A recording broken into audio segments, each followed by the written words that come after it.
outstanding cricketer and, more importantly, I think an outstanding captain and leader. But it's as a broadcaster that he made his biggest impact on me.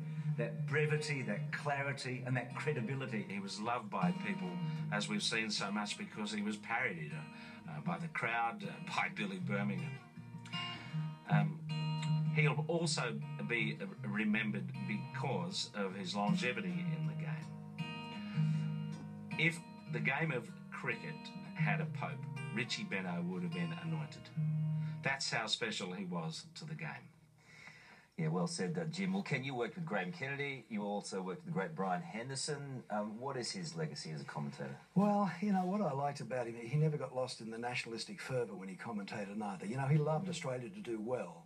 But more than importantly, he wanted world cricket to do well. He wanted it to be entertaining. He embraced everybody, and he embraced great cricketers, and he also embraced the game. Richie, for me, is no greater in death than what he was in life. He's a giant. End game. Beautifully said, mate. Thank you, Kenny Sutcliffe. Well, World Series cricket and Ian Chappell are up next. But first, a piece from Richie detailing in his words 35 years of cricket on 9.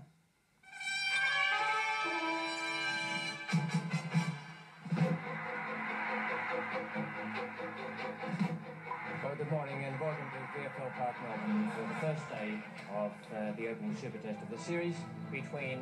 This all goes back to the Chappell era. The brothers themselves. To D.K. Lilly, Jeff Thompson, and the one and only Doug Waters. These fine men inspired a resurgence in cricket. But somehow, it wasn't translating either to the players' pockets or our television screens. That's where Kerry Packer came in, the way he always came in, full of bluster, his iron will and get-stuffed approach. It's 35 years now since the breakaway, since World Series cricket changed the game for the better and forever. Come on, Aussie, come on, come on. Come on, Aussie, come on. From the very beginning, Channel 9 did things others overseas didn't do. Cameras, both ends of the field. Stock microphones. Coloured clothing. Crowds came, ratings soared. My old teammate, my mate for life, Bill Lorry, we've been calling cricket for 9 ever since.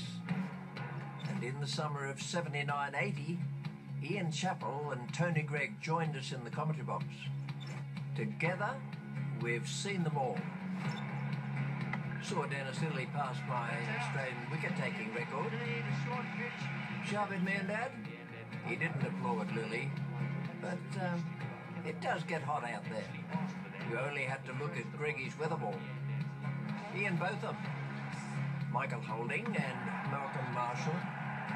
The Master Blaster. Smashed down the ground. We welcomed Alan Border.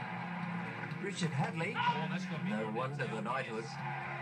Saw Whitney and McDermott hanging on stump camp. Shane Keithwall, this 17-year-old scoring a century. And there's Brian Love. South Africa back after 25 years. Warney makes them wish it was 50. Warner McGrath spearheading the bowling. Taylor, Slater, War Brothers and Healy the batting. Murali. Hello, Ricky Ponting. Snicko and Speed Gun. As Tubby and Heels head up to our commentary box. This once-in-a-generation player makes his debut. Steve Waugh, his famous century at the SCG, the most capped Australian Test player ever. And look out, here comes Michael Clarke, a century in his first Test in Australia. Michael Slater and Mark Nicholas join our team, sharing the screen with fellow newcomers, Hawkeye and the Extreme Slammo. Then Hotspot, a revolution in sports broadcasting. Talking revolutions, how's this? Well, I generally lose the feeling in my legs there now. A world first. Just 6 years ago, sweet revenge. There it is, wonderful victory, wonderful innings. The only returns to Australia. love our cricket. Sounds and images of summer. In another 35 years, we'll have more stories to tell, more champions to crown, more contests to call. Right here on the home of cricket, Iron's one and only wide world of sports.